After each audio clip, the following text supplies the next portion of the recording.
ሰላም ለእናንተ ይሁን። እንደምናችሁ ውድ ቤተሰቦቼ፣ እግዚአብሔር የተመሰገነ ይሁን። እንግዲህ የጀመርነውን ይህ መንፈሳዊ ውጊያ ከጋሽ ዶክተር መለሰ ወጉ መጽሐፍ የጀመርነውን እንቀጥላለን ዛሬ ማለት ነው። እሺ ጸልየን እንጀምራለን። እግዚአብሔር አባታችን ሆይ በናዝሬቱ በጌታ በኢየሱስ ክርስቶስ ስም እዚህ ስላደረስከን እናመሰግንሃለን። መንፈስ ቅዱስ ሆይ በኢየሱስ ክርስቶስ ስም አስተምረን። ቀሪውን ሰዓት ጊዜ ሁሉ ለአንተ ሰጠን። በወደድከው ባከበርከው በልጅ በኢየሱስ ክርስቶስ ስም። እሺ እግዚአብሔር ይመስገን፣ ኢየሱስ ጌታ ነው። እንግዲህ መንፈሳዊ ውጊያ ከሚለው መጽሐፍ ምዕራፍ 4 ላይ ደርሰናል። ምዕራፍ 4 ንዑስ አንቀጽ አሁን ያለንበት ሰይጣን ዋና ጠላታችን ነው የሚለውን እናያለን ማለት ነው። ጌታ ይረዳናል ዛሬ።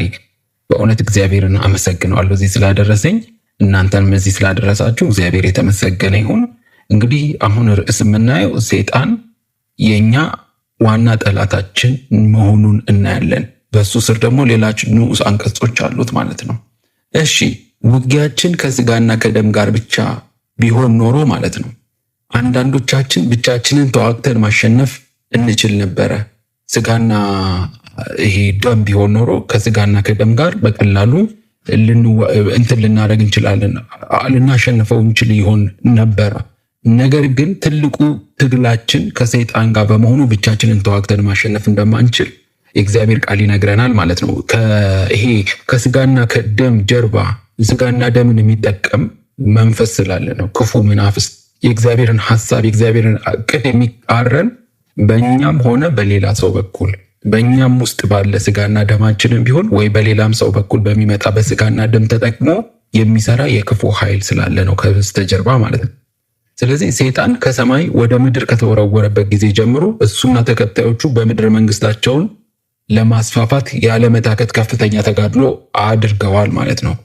ወደ ምድር ከተጣሉ በኋላ የክፉ መናፍስት ኃይላት መንግስታቸውን ለማስፋፋት ያለመታከት ከፍተኛ ተጋድሎ አድርገዋል። ያንን ደግሞ እኔ የሚገርም ነው። ትላንትናም እግዚአብሔር ረድቶኝ ሳይ የነበረው ክፍል ምንድን ነው?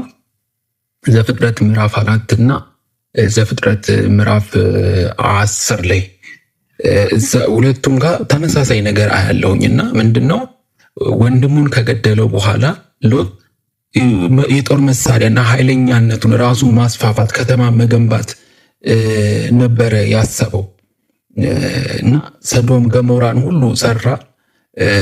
በቃ ከተማን አስፋፋ። የጦር መሳሪያ የምናምን ሙዚቃ መሳሪያ በቃ ማቀንቀን ጀመረ። ከተሞችን በራሱ ስያሜ መሰየም ጀመረ።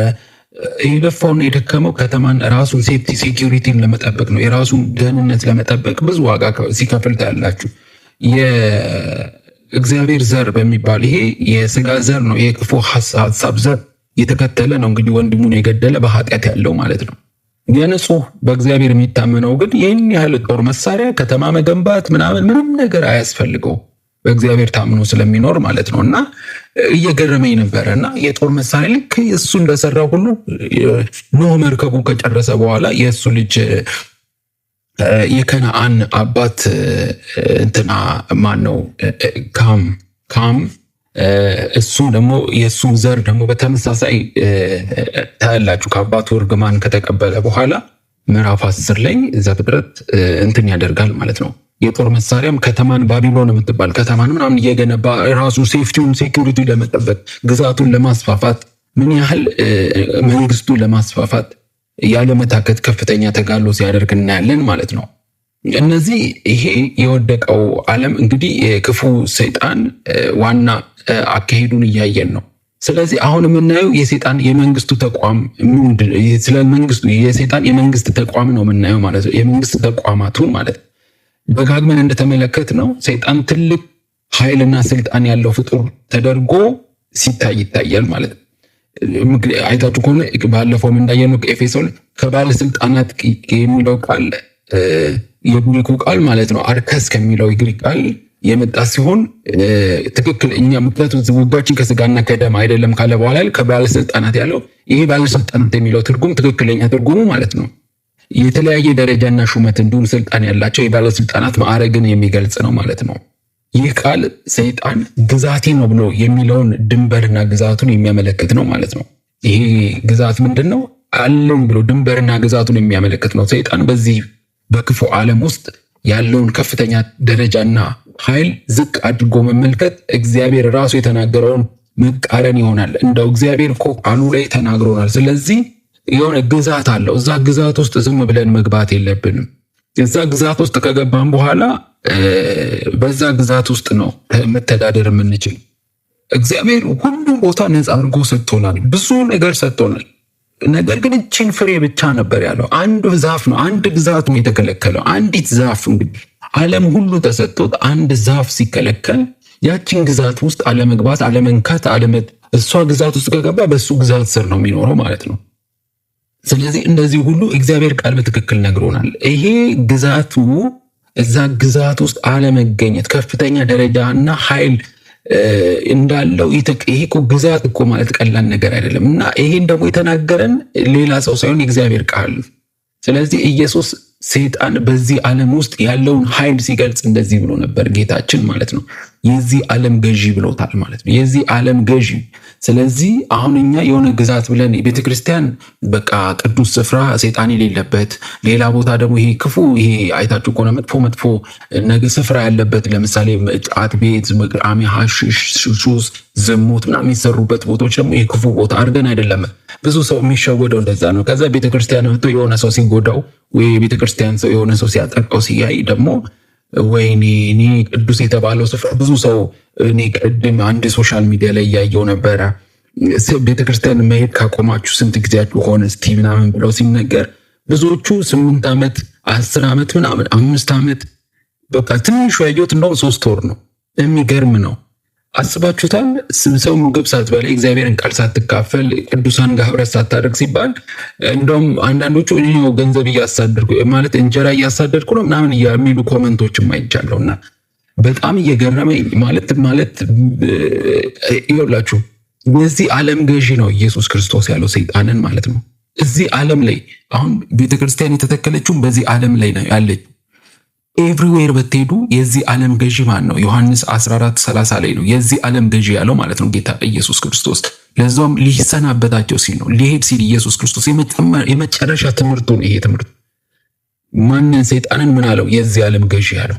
የዚህ ዓለም ገዢ የሀገር መሪዎች ከበታቻቸው ስልጣን የሚሰጧቸው ሰዎችና እንዲሁም የግዛት ድንበር እንዳላቸው ሁሉ ሰይጣንም የራሱ ሹማምንትና እንዲሁም ግዛት አለው ማለት ነው። አይታችሁ ከሆነ በኢትዮጵያ መንግስት ውስጥ የኤርትራን ወይ የጠላት የግብፅን መንግስት ዓላማ ለማራመድ ብትሞክሩ እኮ ቀጥታ ወይ ትገደላላችሁ ወይ ክፉ የሆነ እስራት፣ መጥፎ እስራት ነው የሚገጥማችሁ።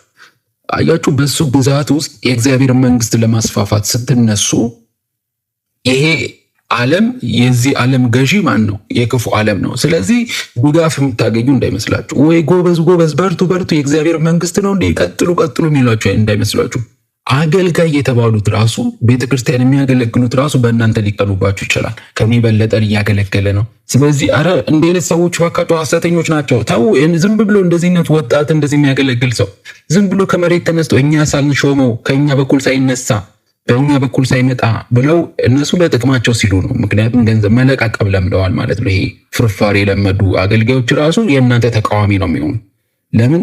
ምን ዝም ብሎ መንገድ ላይ በሰበከ መሰለ? ምን ዝም ብሎ እንዲህ ማለት በቃ ይሄ የተቃውሞ ቃል የምትሰሙት ከዓለም ብቻ አይደለም፣ ከወገኖቼ ከምትሏቸው እግዚአብሔር ሰው ነው ከምትሏቸው ጭምር ምን ያደርጓቸዋል? እርስ በርሱ ይነካከሳል፣ እርስ በርሱ ይሰዳደባል ማለት። ስለዚህ የዚህ ዓለም ገዢ የተባለው ኢየሱስ ክርስቶስ ራሱ የዚህ ዓለም ገዢ ያለው ሰይጣን በዚህ ምድር ላይ የእግዚአብሔር መንግስት ሲሰራ ቅዱሳን ማለት እንትን ሲል አይወድም። ራሱ ሹማምንትና ገዢዎች እንዳሉት እያየን ነው። በዚህ ዓለም ያሉ ንጉሶች ከልብ የሚያምኗቸው በጣት የሚቆጠሩ የቅርብ ሰዎች ይኑሯቸው እንጂ ዓለም ላይ ያሉ መንግስታት ማለት ነው የዓለም መንግስታት የትኛውም የዓለም መንግስታት እዚህ ዓለም ላይ ያሉ ገዢዎች ማለት ነው ከልብ የሚያምኗቸው አጠገባቸው ያሉ ስልጣናት ሚኒስትሮች ጥቂቶች ናቸው እንጂ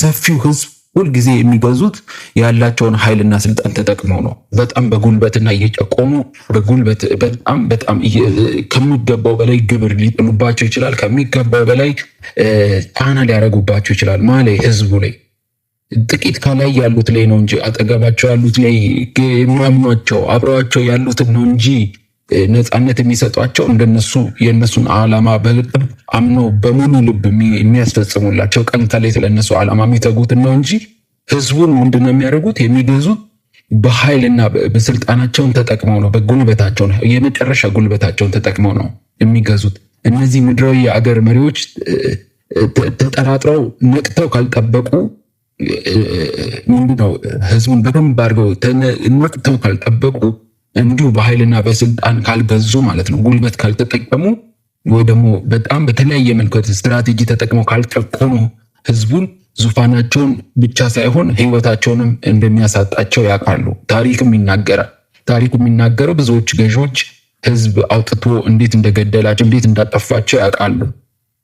ስለዚህ ጥቂት ከሚያምኗቸው ጥቂት አጠገባቸው ካሉት ሰዎች በስተቀር ህዝቡን በደንብ ረገጥ አድርገው ካልገዙ በቀላሉ ህይወታቸውን እስከ ማጣት ድረስ ነው የሚሄዱት ማለት ነው። ቀላል አይደለም ይሄ የዓለም አገዛዝ ሲስተም። እንደ ቀላል የሚያዩት እንደ ቀልድ እንደ ጨዋታ የሚያዩት አይደለም። የነፍስና የህይወት ጉዳይ ነው። ምክንያቱም እነሱም ራሱ ህይወታቸው እንደሚያጡ ያውቃሉ ማለት ነው። ሰይጣን ግን መፈንቅለ መንግስት በአማርኛ ኩዴታ ነው የሚባለው መሰለኝ። ኩዴታ ነው ያሉት እሳቸው፣ እግዚአብሔር ይባርካቸው። አንዳንድ ማናቃቸው የጠፉ ቃላት አሉ።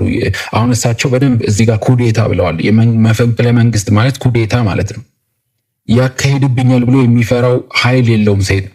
መፈንቅለ መንግስት ያካሄድብኛል፣ እኔን ከስልጣኔ ያስወርደኛል ብሎ ከዚህ ዓለም ገዢ ከዚህ ዓለም አገዛዙ ይፈነቅለኛል ብሎ የሚፈራው ኃይል የለውም ማለት ነው። ባለሟሎቼ አምፀው ከስልጣኔ ፈንቅለው ያወርዱኛልን ብሎ አይሰጋም ማለት ነው። አይፈራም። በስሩ ያሉትን ሁሉ ፍጹም ታዛዥና ተገዢዎች አድርጎ ያስገዛል። ይሄ እሳቸው የሚያስቀምጡት ራእይ 13 ቁጥር 4 ላይ እንደዚህ ይላል። በጌታ በኢየሱስ ስም አነባለሁኝ ማለት ነው። የማንን እያሳየው ነው? አገዛዙን እንትን እንደሚል ማለት ነው። ሰዎችን ለዘንዶ ሰገዱለት ይላል። ምክንያቱም ስልጣኑን ለአውሬው ሰጥቶታል። ደግሞም አውሬውን የሚመስል ማን ነው? ከሱስ ጋር ሊዋጋ ማን ይችላል? በማለት ለአውሬው ሰገዱለት ይላል። ከሱ ጋር ማን መዋጋት ይችላል ነው እንግዲህ። አውሬው ያለውን ስልጣን እያችሁ ዝም ብሎ በቀላሉ መፈንቅለ መንግስት ይካሄድብኛል ብሎም አይሰጋም ማለት ነው። ሰይጣን ጨካኝ ገዢ ነው ማለት ነው። ህጉንም የሚሰጠው በኃይልና በማስጨነቅ ስለሆነ ኃጢአት እንትን ነው። የኃጢአት ህግ ተብሎ ነው የሚጠራው ሮሜ 8:2 ላይ ማለት ነው። ሮሜ 8:2 ሳነብላችሁ ከኃጢአትና ከሞት ህግ አርነት አውጥቶኛልና ይላል። የህይወት መንፈስ ህግ ማለት በክርስቶስ ኢየሱስ ያለው ከምንድን ነው? ከኃጢአትና ከሞት ህግ። ይሄ የኃጢአትና የሞት ህግ የሚባል ነገር አለ ማለት ነው። ስለዚህ ይሄ ጨካኙ ሰይጣን ህጉን የሚሰጠው በኃይልና ይሄ የኃጢአት ህግ የሚባል ህግ ባይዘዌ ዝም ብሎ ተራ ነገር አይደለም። ሊጠበቅ ካልተጠበቀ ደግሞ ዋጋ የሚያስከፍል ነገር ነው። ስለዚህ ራሱ የኃጢአት ህግ የሚባል አለ ማለት ነው። ፈቃድና ምኞቱን ለሚፈጽሙለት ከኩነኔ ከሞት በስተቀር ሌላ የሚሰጣቸው የተለየ ተስፋ የሌለው መሆኑ ነው። በእርግጥ ፈቃድና ምኞቱን ለሚፈጽሙለት ማለት ነው። መጨረሻቸው እኮ የክፎች መጨረሻ እኮ ለጥቂት ጊዜ ነው አለ እኮ ዘማሪው። እንደ ጤዛ ነው ማለት ሲሄድ አገኘሁት ዝም ለሰጠሁት አይነት ነገር ማለት ነው። አንዳንዴ ክፎችና በጣም ጨካኞች እዚህ ዓለም ላይ ሲሳካላቸው ከፍ ሲሉ ልናያቸው እንችላለን። ወይኔ በስመ አብ እነሱ አሁን እንደፈለጉ እየኖሩ እንደፈለጉ እየበሉ እየጠጡ እየዘፈኑ እየጨፈሩ እየዘሞቱ እንደፈለጋቸው የስጋቸውን ሐሳብ እየፈጸሙ እየኖሩ ምንም ሲሆኑ አናያቸውም። ታዲያ ምንድነው መጨረሻቸው? ምንድነው? እኛስ እጣ ፈንታችን እንደነሱ ካልሆንን የሚሉ ሰዎች አሉ፣ የሚፈተኑ ሰዎች አሉ። ንጉሥ ዳዊትም ተፈትነው ነበር። ብዙዎች የእግዚአብሔር ሰዎች ተፈትነዋል በዚህ አይነት ነገር የክፎችን መሳካት እያዩ ማለት ነው። ነገር ግን ዛሬ ላይ ወደኋላ መለስ ብለው ቢያዩ ዘር ማንዘራቸው በእውነት በጽድቅና በቅድስና የኖሩ ከሆኑ ዛሬ ላይ የዘር ማንዘራቸው ማየት ይችላሉ። በእውነት እግዚአብሔር ሲባርክ እኛን ብቻ አይደለም ዘር ማንዘራችንን ሁሉ ይባርካል ማለት ነው። ሰይጣን መንግስቱን ለማስፋፋት የባለሟሎቹን ትብብር ያስፈልገዋል። የጨለማው ኃይል ገዢዎች በጨለማ የሚሰሩ እርስ በርስ እኮ ባይዘዌ በጣም ነው የሚተባበሩት። አይታዋችሁ ከሆነ ለክፋት በጣም ነው የሚተባበሩት ማለት ነው። የዚህ ዓለም ላይ ያሉ በክፉ መንፈስ የተያዙ ሰዎችን አላያችሁ? በተለይ በጣም በረከሰና በከፋ ክፋትን በተሞላ የበለጠ የሚጠቀምባቸው እንደዚህ በረከሱ ነው፣ በከፉ ሰዎች ነው ማለት ነው። የረከሰ ማለት ቅድስና የሌለው፣ ክፉ ማለት ደግሞ መልካምነት የሌሉት እነሱን ይጠቀማል። የምድር ነገስታት ፍላጎታቸውን በምትካቸው ሆኖ የሚያስፈጽሙላቸው ሚኒስትሮችና መልእክተኞች እንዳላቸው ሁሉ ሰይጣንም ዓላማውን የሚያስፈጽምለት የራሱ የሆነ ባለሟሎች አሉት፣ ገዢዎች። ለዛ ነው እግዚአብሔር ቃል ሰይጣንን ሲገልጸው እንደዚህ ያለው፣ አንተ የዲያብሎስ ልጅ፣ የእውነት ሁሉ ጠላት፣ ማታለልና ክፋት ሁሉ የሞላብህ ይለዋል። ቀጥሎም እንደዚህ ይላል፣ ቀጥተኛውን የእግዚአብሔርን መንገድ ማጣመም አትተውምን ይላል። የሐዋርያ ሥራ 13:30 ላይ ማለት ነው። ምንድነው ይሄ? ዲያብሎስ ልጅ የእውነትን ሁሉ ጠላት። እውነት አለ አይደለ? የእውነት ጠላት ማለት የውሸት ወዳጅ ማለት ማታለልንና ክፋትን ሁሉ የሞላብህ፣ በማታለልና በክፋት ሁሉ የተሞላ ነው ማለት ነው። እንዲሁም ምንድን ያደረገው? ቀጥተኛውን የሆነ የእግዚአብሔርን መንገድ ሁሉ ማጣመም የማይተው ነው። በቃ ዝም ብሎ ሁልጊዜ የእውነተኛው መንገድ። በነገራችን ላይ ሰው በጣም የሚጎዳው የእውነተኛው መንገድ ተጣሙ ወደ ውሸተኛው መንገድ ሲሄድ ነው። ስለዛም ነው ብዙዎች ሐሰተኛ ነቢያት የእግዚአብሔርን ቃል እየጠቀሱ እያጣመሙ ህዝቡን መጠቀሚያና አጉል ክፋት ውስጥ እየከተቱ ያሉት። በጣም ውድቀት ውስጥ ህዝቡ ያለው በምንድን ነው? የእግዚአብሔርን መንገድ በማጣመም ነው። አትተውምን ወይ ይለዋል ማለት ነው ሐዋርያት ሥራ 13:10 ላይ። ስለዚህ በዚህ ዓለም ላይ ያለው ኃጢአተኛ ያለው ይሄ ኃጢአተኞች ያላቸው ጊዜ፣ ኃይልና የአእምሮ ችሎታ ሁሉ ሰይጣን የሚጠቀምበት መሳሪያው ነው ማለት ነው። አይታችሁ ከሆነ በጣም ጭንቅላት አላቸው ጎበዝ ናቸው የተባሉትን ሰዎች ሰይጣን ምን ያደርጋል? ጊዜያቸውን፣ ኃይላቸውንና አእምሯቸውን ሁሉ ችሎታቸውን ሁሉ የአእምሮ ችሎታቸውን ሁሉ ለመቆጣጠር የሚሄድበትን ርቀት እያያችሁ ነው ማለት ነው። ለመሆኑ እንዲህ አይነቱ ጨካኝ ሰይጣን ማለት ነው ይህን የመሰለ ታላላቅ ኃይልና ስልጣን ማግኘት የቻለው እንዴት ነው? ሰይጣን ይህን ያህል አቅም እንዴት ሊኖረው ቻለ? ሰይጣን ስልጣኑንና ኃይሉን ያገኘው በትክክለኛው መንገድ እንዳልሆነ ለሁላችንም ግልጽ ነው።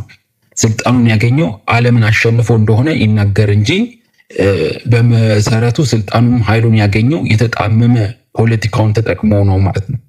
ብዙ ሰው አንዳንድ ጉልበተኛ ሰዎችን የሚያስገዛው ይሄ እንትን ነው፣ ፕሮፓጋንዳ የሚባል ነገር አለ አይደል? አንዳንድ ጊዜ የምታሰራጩት የውሸት ወሬ ብዙ ጊዜ አንዳንዶች እንዲያሸንፉ በር ይከፍትላቸዋል ማለት ነው። ስለዚህ በጣም ፕሮፓጋንዳ ይጠቀማል ማለት ነው። ያ አጉል የውሸት ወሬ ማለት ነው። እኔ ጀግና ነኝ፣ እኔ ጉልበተኛ ነኝ የሚል ሰው አላያችሁ? ሌባ ከሰው ኪስ ገብቶ የሌላውን ሰው የገንዘብ ቦርሳ ለመውሰድ መብት ስለሌለው ሌባ መብት አለው እንዴ? ሰው ኪስ ውስጥ ገብቶ የሰው ንብረት፣ ስልክ፣ ገንዘብ ምናምን መስረቅ ይችላል እንዴ? አይችልም አይደለ? ስለዚህ እጁን ሰዶ በኃይልና በማጭበርበር ነጥቆ የራሱ እንደሚያደርግ እናውቃለን። በማጭበርበር ነው አይደለ እንዴ የሰው ንብረት ወደ ራሱ የሚወስደው። ሌባው ሌብነቱ ባይታወቅበትም ከታወቀበትማ ወዲያው እኮ ሌብነቱን ወዲያው ነው የሚጋለጥበት። ሌባ መስረቅም አይችልም አይደለም። ሌባ መስረቅ የሚችለው ሲያጭበረብር፣ በድብቅ በኃይልና በማጭበርበር ሲጠቀም ነው። የሌለውን ሀብት ሌባ እኮ ኖሮት አይደለም ያንን ሀብት ዘንጦ። አንዳንድ ሌቦች እኮ ብዙዎቹ ሌቦች ዘንጦ የምታያቸው እኮ ትላንት በሰረቁት ገንዘብ ነው። ሲዝናኑ ብታያቸው ትላንት በሰረቁት ነው። ስለዚህ የሌላውን ሀብት በመንጠቁ ብቻ ሌባ ከመሆን ነፃ አይሆንም። የሌላውን ላብ፣ የሌላውን ጉልበት፣ የሌላውን ገንዘብ፣ የሌላውን ሀብትና የሌላውን ንጹህ ነገር ሰርቆ የራሱ ያደረገ ሁሉ ሌባ ከመሆን ነፃ አይሆንም። ጻድቅ ነው አይባልም። ሰይጣንም ከዚህ የተለየ አይደለም። የአዳምን ልብ ከእግዚአብሔር ነጥቆ የራሱ በማድረግ ለረጅም ጊዜ የቆየ ነጣቂ ሌባ እንደሆነ እናውቃለን ማለት ነው።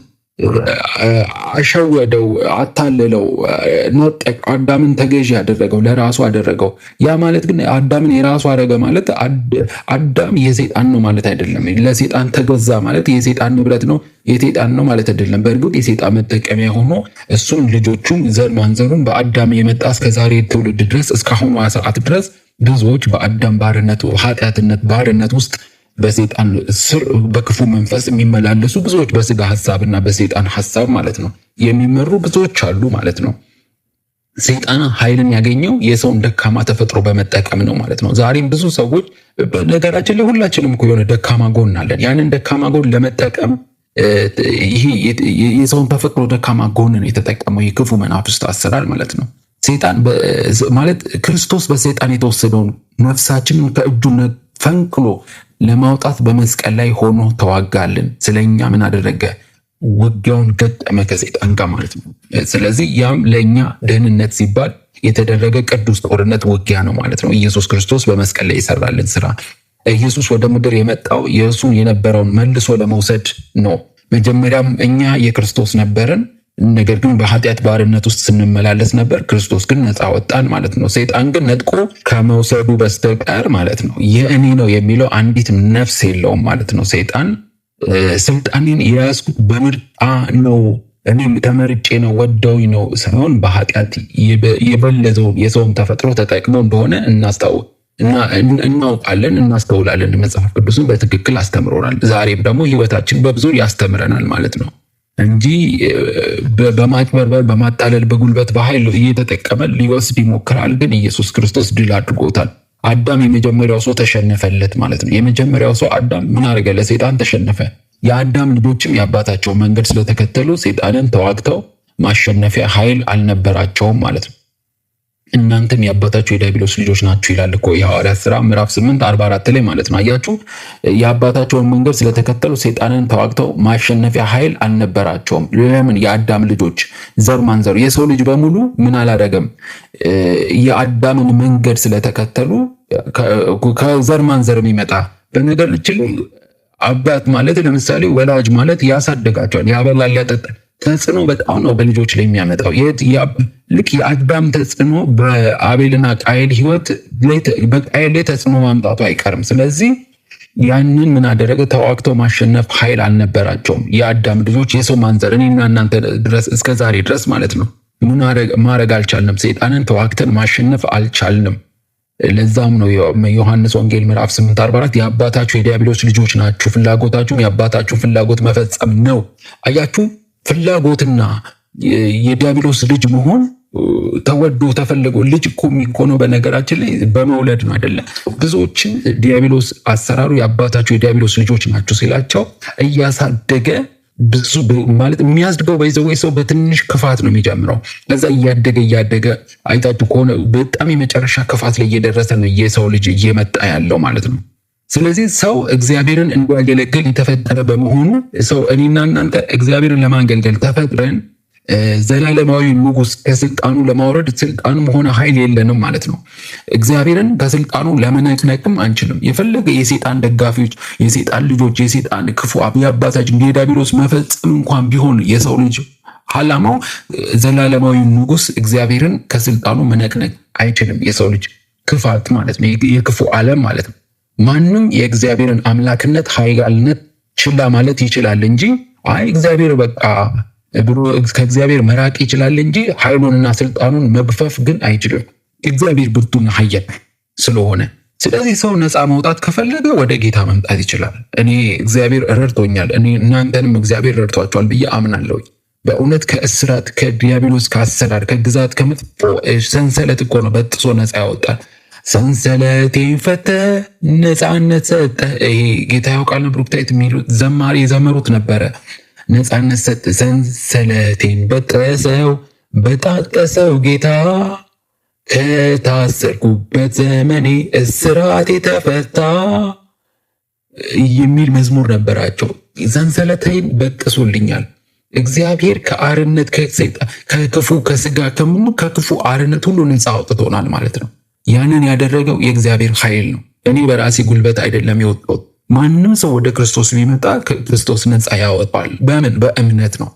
ምንም በጎ ስለሰራን ሳይሆን እኔ ምንም መልካምነት ስለነበረኝ ወይ ደግሞ ስላለኝ ሳይሆን በክርስቶስ ኢየሱስ በተሰራልኝ ስራ ነፃ ወጥቻለሁ። ስለዚህ ኢየሱስ ክርስቶስ የማይነቃነቅ የዘላለም መንግስት ነው እግዚአብሔር የያዘው። በሰማይ በዙፋኑ ላይ ያለው አምላካችን ማንም ሊነቀንቀው የማይችል ዙፋንና ኃይልና ስልጣን ነው ያለው።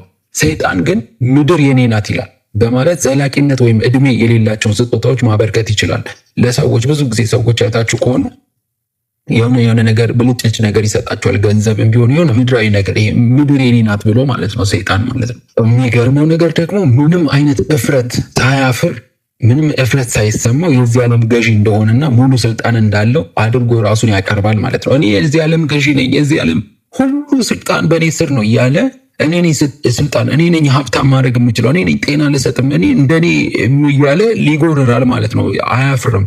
ለዚህ ነው ኢየሱስ ክርስቶስ ሲፈትነው ወደ ኢየሱስ ክርስቶስ መጥቶ ዓለምን ሁሉ ካሳየው በኋላ ወድቀህ ብትሰግድልኝ ይህን ሁሉ እሰጥሃለሁ አለው ማለት ነው። ሲጠብር እኮ ነው ሴጣን።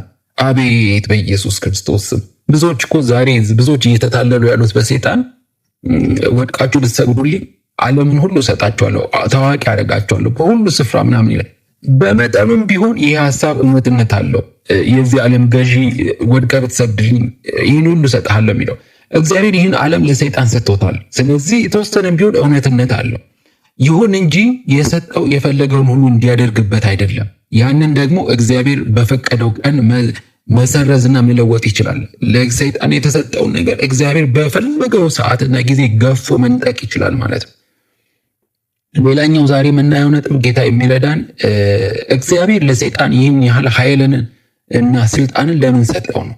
እሺ እግዚአብሔር በፈለገው ሰዓት የሰይጣንን ኃይልና ጉልበት መንጠቅ ይችላል። በእርግጥ ደግሞ ወድቃችሁ ብትሰግዱልኝ እንዲህ ላደርግላችሁ እችላለሁ ብሎ ብዙዎችን እያታለለን የተወሰንም ደግሞ ዘላቂ ያልሆነ ነገር እየሰጠ እያየን ነው። ለምንድን ነው ሲጀመር እግዚአብሔር ለሰይጣን ይህን ያህል ኃይልና ስልጣንን ለምን ሊሰጠው አስፈለገ የሚለውን ስናይ ምንድን ነው በተወሰነ የአእምሮአችን ችሎታችን ለዚህ ክፉ ለሆነው ፍጡር ይህን የመሰለ ስልጣን እንዲኖረው እግዚአብሔር ለምን እንደፈቀደ በመደነቅ መጠየቃችን አይቀርም። ሁላችንም የሚያስደንቅ ነገር ነው። እንዴት ሊሰጠው ቻለ እግዚአብሔር ለሰይጣን ይህን ያህል ኃይልና ስልጣን ብልንል እንችላለን። ይህ አመፀኛ ሰይጣን በሰዎችና በመላእክት ፊት ተንኮለኛ ልምምዱን እንዲያደርግ እግዚአብሔር ለምን ፈቀደለት ነው? ለምን ክፉ ተንኮልን እንዲያደርግ እግዚአብሔር ለምን ፈቀደለት ነው? አንደኛ አመፀኛውን ሰዎች ሲያምፁ እግዚአብሔር የሚቀጣበት አንደኛው መንገድ በዚህ በማይታዘዘውና በእግዚአብሔር ላይ በሚያምፀው ሰው ላይ ሰይጣን የፈቀደውን እንዲፈጽም በማድረግ ነው። እግዚአብሔር ለማይረባ አእምሮ አሳልፎ ሲሰጠው ሰው ሲያምፅ፣ ሰው ሲተብት አይታችኋል። ብዙ ጊዜ ሰው ሲተብት ለሰይጣን እኮ መጫወቻ ነው የሚሆነው። ሰይጣን ይጫወትበታል፣ በብዙ ነገር ይጫወትበታል። በበሽታ ይጫወትበታል፣ በመከራ በብዙ ነገሮች ያለውን ሀብቱን ንብረት እንደፈለገ እያደረገ ሰይጣን ይጫወትበታል። ባሪያ ተገዥ ያደርገዋል፣ ለሀብቱ፣ ለገንዘቡ፣ ለቁሳቁሱ ማለት ነው። ለዛ ነው ሰው ሲያምፅ እግዚአብሔር በሰይጣን ቁጥጥር ስር ሲወድ በዛ ሰው ለሰው መቀጫም ሆኗል ሰይጣን በአጭሩ ለማለት ነው። ስለዚህ ሰይጣን የእግዚአብሔርን ቁጣ አስፈጻሚ ወይም ገላጭ ነው ማለት ነው። የእግዚአብሔር ቁጣ አስፈጻሚ ነው። ሰይጣን የእግዚአብሔር ባሪያ አገልጋይ ሆኖ ሲሰራ ታዩታላችሁ። በዚህ በማላይ በአመፀኛ ሰዎች ላይ ማለት ነው። ሰው ደግሞ በምርጫው የሰይጣን አገልጋይ መሆን ይችላል ከፈለገ። ስለዚህ የእግዚአብሔር ባሪያ እንደ አገልጋይ ነው ማለት ነው ሰይጣን በአንድ በኩል። ምክንያቱም ክፉዎችን ምን ያደርጋል? ይቀጣል ማለት ነው። ሁለተኛው ደግሞ ሰይጣን ይህን ዓለም ታላቅ ኃይል እንዲኖረው እግዚአብሔር የፈቀደው የእግዚአብሔር ኃይል ከሰይጣን እንደሚበልጥ ለማሳየት ነው። በጣም ሰይጣን እኮ አቤት ጉልበት እኮ አቤት የሰይጣን ችሎታው ምናምን ብለው ሰዎች ሲያደንቁ ከሰይጣን ችሎታ በላይ የእግዚአብሔር ኃይል እንደሚበልጥ እግዚአብሔር ክብሩን ሊገልጥበት ነው። መጀመሪያ ሊያገለግለው ነው ብለን፣ ሁለተኛ ደግሞ ክብሩን ሊገልጥበት ነው። ማለትም ታላቁን ይሄ እባቡን ወደ መሬት እያምዘገዘገ ሲጥልና ወደ ሲኦል ሲያወርደው የሚያይ ሁሉ የእግዚአብሔርን ኃይልና ስልጣን ምን ያህል ታላቅ እንደሆነ እንዲያይና እንዲያመሰግነው ነው። ለእግዚአብሔር እንዲገዛ ነው ማለት ነው። ሶስተኛው ደግሞ ሰይጣን ጊዜያዊ ቢሆን የዚህ ዓለም ገዢ እንዲሆን እግዚአብሔር የፈቀደለት ኃይልን የሰጠው የቅዱሳንን ደስታ ለመጨመር ነው። ይህ ሁኔታ በመጠኑም ቢሆን በአእምሯችን ውስጥ አንዳንድ ጥያቄዎችን መፍጠሩ አይቀርም። የግል ሕይወታችንን ስንመለከት በመከራ ውስጥ ካለፍን በኋላ ይሄ ሰይጣን ብዙ ነገሮቻቸውን ከጎዳባቸው በኋላ ብዙ ሰዎች አይታቸው ከሆነ የምናገኘው ደስታ ትልቅ እንደሆነ ይሄ ግልጽ ነው፣ ይታወቃል ማለት ነው። ብዙ ጊዜ ብዙ ሰዎች ብዙ ነገር ከደረሰባቸው በኋላ ኢዮብ እኮ ብዙ መከራ ካሳለፈ በኋላ እግዚአብሔርን በጣም አመሰገነ። ብዙ ሰዎች ብዙ መከራ ከደረሰባቸው በኋላ መጨረሻ እግዚአብሔርን ያመሰግኑታል፣ እግዚአብሔርን ይፈሩታል ማለት ነው። እሺ እግዚአብሔር የተመሰገነ ይሁን። የሚቀጥለውን ክፍል ደግሞ ርኩሳን መናፍስት በሚሉት የተለያዩ ንዑስ ክፍሎች እናያለን። እግዚአብሔር እስካሁን ስላስተማረን እግዚአብሔር የተመሰገነ ይሁን። ኢየሱስ ክርስቶስ ጌታ ነው። እስከዚህ ድረስ ያደረሰን ጌታ ስሙ የተባረከ ይሁን። የምንኖርበት ዘመን ሰይጣን እንቅስቃሴው እንዴት ነው፣ አሰራሩ እንዴት ነው ብለን በተለይ እኛ ውጊያ አለብን። ሁላችንም ውጊያ ውስጥ ነው ያለ ነው። እንዲሁ የተኛን ሰዎች አይደለንም፣ ውጊያ ላይ ነው ያለ ነው። በጣም ነቅተን መንቀሳቀስ ባለብን ሁኔታ እንድንንቀሳቀስ እግዚአብሔር ይህንን ትምህርት እንድንማር እድል ሰጥቶናል። መንፈሳዊ ውጊያ በሚል በዶክተር መለሰ ወጉ እግዚአብሔር ዘመናቸውን፣ ህይወታቸውን፣ ኑሯቸውን፣ ትዳራቸውን፣ ልጆቻቸውን፣ አገልግሎታቸውን፣ ሁሉ ነገራቸውን በጌታ በኢየሱስ ስም እግዚአብሔር ዶክተር መለሰ ወጉን ይባርካቸው፣ ጸጋውን ያብዛላቸው። እናንተም እዚህ ጋር እያዳመጣችሁ ያላችሁ ወንድም እህቶች በጌታ በኢየሱስ ስም እግዚአብሔር ይባርካችሁ፣ ጸጋውን ያብዛላችሁ። ጌታ ከእናንተ ጋር ይሁን። በነገር ሁሉ በኢየሱስ ስም ተባርካችሁ ለበረከቱ ነው። አደራ በጌታ ፍቅር ምላችሁ ሰብስክራይብ፣ ሼር፣ ላይክ፣ ኮመንት ብታደርጉ ለብዙዎች ጋር መድረስ ይችላል። ሼር አድርጉት። ላይክ በማድረግ ሌሎች ጋር መድረስ ይችላል። በተረፈ ግን እኔንም እግዚአብሔር ስለረዳኝ በእውነት እግዚአብሔርን ከልቤ አመሰግናለሁ። የረዳኝ አምላኬን አመሰግነዋለሁ። እናንተንም ጌታ ባላችሁበት ቦታ በጌታ በኢየሱስ ስም ባርኮ ለበረከት ያድርጋችሁ። በጌታ በኢየሱስ ስም በዚህ ትምህርት እግዚአብሔር በብዙ እያነቃኝ እንደሆነ አምናለሁኝ። ሁሉ ደግሞ ሲሆን ክብሩ ተጠቅልሎ ለሱ ለእግዚአብሔር ይሁን። ኢየሱስ ክርስቶስ ጌታ ነው። ዶክተር መለሰ ወጉንም ባሉበት ቦታ እግዚአብሔር በኢየሱስ ስም ይባርካቸው። እግዚአብሔር ሆይ እናመሰግናለን። በጌታ በኢየሱስ ክርስቶስም ጌታ በቅርብ ይመጣል። ኢየሱስ ጌታ ነው። እግዚአብሔር የተመሰገነ ይሁን።